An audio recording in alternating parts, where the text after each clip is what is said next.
देवता भयभीत होकर माता भगवती की ओर देखने लगे। तब माँ भगवती ने काली माँ से कहा, हे चामुंडे, तुम शीघ्र ही अपना मुख खोलो और मेरे शस्त्र के प्रहार से रक्त बीज के शरीर से जितनी भी रक्त की बूंदें निकले उन्हें तुम पी जाओ, जिससे कि इनका दोबारा जन्म न हो पाए। ध्यान रखना कि एक भी बूंद रक्त का पृथ्वी पर न गिरने पावे, नहीं तो दूसरे रक्त बीज उत्पन्न हो जाएंगे। भगवती अंबिका के ऐसा कहने पर देवी चामुंडा रक्त बीज के सिर से निकले हुए समस्त रक्त को पीने लगी। जगदम्बा खड्ग और मुसलसल से रक्त बीज को मारने लगी, उनके शरीर के कटे हुए अंगों का भक्षण करने लगी। अब वह रक्त बीज भी भगवती के साथ युद्ध करता हुआ परम धाम को प्राप्त हो गया। बोलो भक्त वत्सल भगवान की जय, अम्बे मैया की जय, और माँ चामुंडा की जय, महाकाल रात्रि की जय। रक्त बीज का संहार हो जाने के बाद भगवती ने निशुंभ और शुंभ का वध किया। निशुंभ की मृत्यु का समाचार जब शुंभ ने सुना तो अत्यंत दंग रह गया। विचार करने लगा कि अब हमारा बड़ा बलवान भाई, जिसने देवता और बड़े योद्धाओं को परास्त कर दिया था, वह एक नारी के हाथ से मारा गया।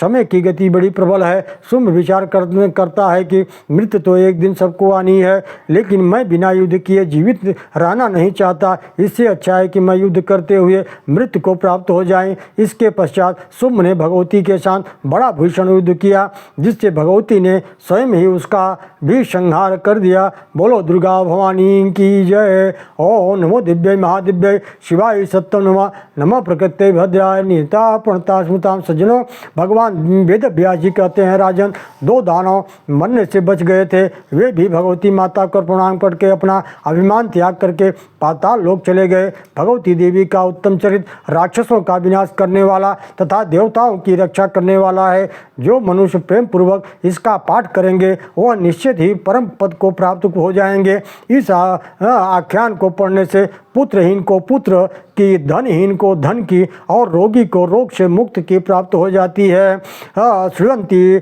च सदा भक्त्या ते कृतार्था भवन्ति। अपुत्रो लभते पुत्रा निर्धनस्य धनं बहु।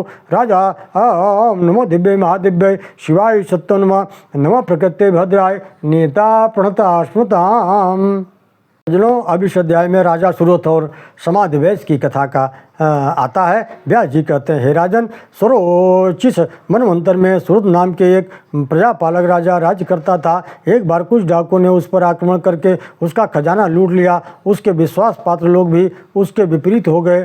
तब राजा घोड़े पर सवार होकर एक जंगल में चला गया। वहाँ सुमेध मुनि का एक परम पवित्र आश्रम था। राजा ने घोड़े को एक पेड़ से बांध दिया। वह सुमेध मुनि के पास गए। सुमेध मुनि ने उसका परिचय पूछा। राजा ने अपनी पूरी आप बीती संत को सुनाई। हे महाराज, मैं आपकी शरण में हूँ, आप मेरी रक्षा कीजिए। सुमेध मुनि ने कहा, राजन, आप निर्भीक होकर यहाँ रहिए। यहाँ आपको किसी प्रकार का कोई भय नहीं है। कंद मूल फल खाकर खूब आनंद से आप यहाँ विहार कीजिए। राजा सुख शांतिपूर्वक सात्विक जीवन आश्रम में व्यतीत करने लगा।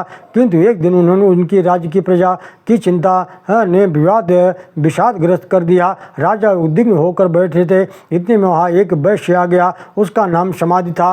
वह अपने पूरे परिवार का पालन नहीं कर सकता था। उसे निकाल दिया गया था, जिसके कारण वह संत के पास आया। राजा ने उसका परिचय पूछा तो उसने बताया कि मैं एक वैश्य हूँ और मेरे परिवारजनों ने धन के लोभ में मुझे निकाल दिया। मैं अपनी पत्नी और पुत्र के मोह से अभी तक मुक्त नहीं हो पाया हूँ। राजा सुरथ तथा समाधि वैश्य दोनों ने विचार किया, हम दोनों की समस्या एक जैसी है। हम दोनों का मन अभी भी परिवार में लगा हुआ है। इसलिए दोनों ने निश्चय कर लिया कि अब सुमेध मुनि के पास चलेंगे, उन्हीं से हम विद्या की प्राप्त करेंगे। ऐसा विचार के वे दोनों सुमेध मुनि के पास आए। सुमेध मुनि के पास आकर राजा सुरथ कहते हैं, हे मुनिवर, समाधि वैश्य आज ही मेरे पास आए हैं। हम दोनों की स्थितियाँ एक जैसी हैं। कृपा करके हमें इस दुख भाव सागर से मुक्त कीजिए। व्यास जी कहते हैं, राजन, राजा के ऐसा पूछने पर सुमेध मुनि ने उन बड़े सुंदर उपदेश देते हुए कहा, हे राजन, माँ भगवती सभी प्राणियों के बंधन और मोक्ष का कारण है। वे ही समस्त देवताओं की जन्मदात्री हैं और सब माया उन्हीं के अधीन है। महामाया ज्ञानियों की भी बुद्धि को मोहित करती है। महामायेति विख्याता सर्वेषां प्राणिनां यः ब्रह्मा विष्णुस्तथेशान स्तूराख्यांग वरोनीलः। हे संत, कहते हैं राजन, एक बार ब्रह्मा जी भगवान नारायण से बोले, मैं इस जगत की सृष्टि करता हूँ, इसलिए मैं सबसे बड़ा हूँ।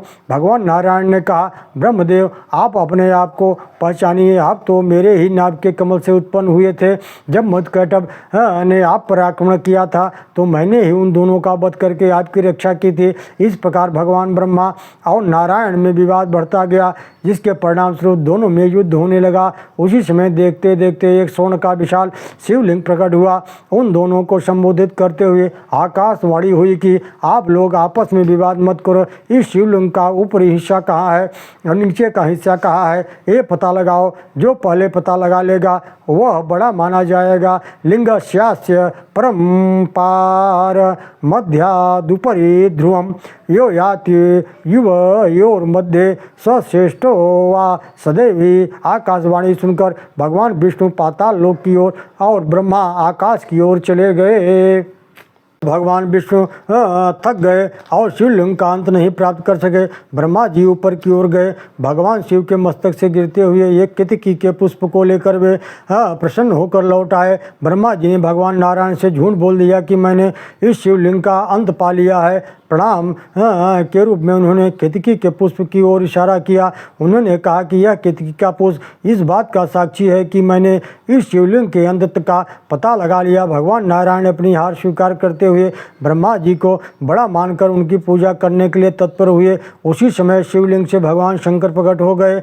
उन्होंने ब्रह्मा जी से कहा, आप झूठ बोलते हैं, इसलिए आज के बाद आपकी पूजा नहीं होगी। उन्होंने केतकी के पुष्प से कहा कि तेरा मेरी पूजा में कहीं भी उपयोग नहीं किया जाएगा। इसके पश्चात भगवान शिव ने ब्रह्मा जी ने जिस मुख से झूठ बोला था उसे काट डाला। इस प्रकार भगवान वेदव्यास कहते हैं, राजन, अब आप समझ लीजिए कि माँ भगवती की माया बड़ी प्रबल है। वह ब्रह्मा विष्णुवाद को भी चक्कर में डाल देती हैं। अपने मत के अनुसार मैंने आपको देवी की महात्मा देवी का वर्णन सुनाया। मनुष्य के द्वारा उनका पार पाना कठिन है। भगवती की पूजा विधिपूर्वक करनी चाहिए।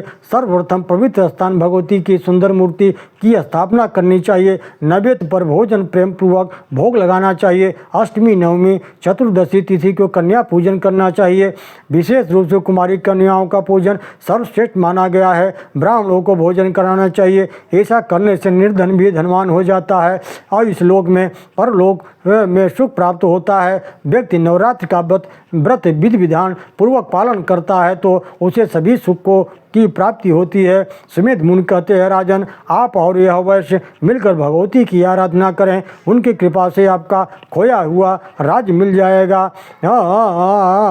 राजा सुरथ और समाधि वैश्य की भगवती की आराधना करने चले गए। मुनि की बात को मानकर समाधि वैश्य सुरथ राजा ने मुनि के चरणों में प्रणाम किया।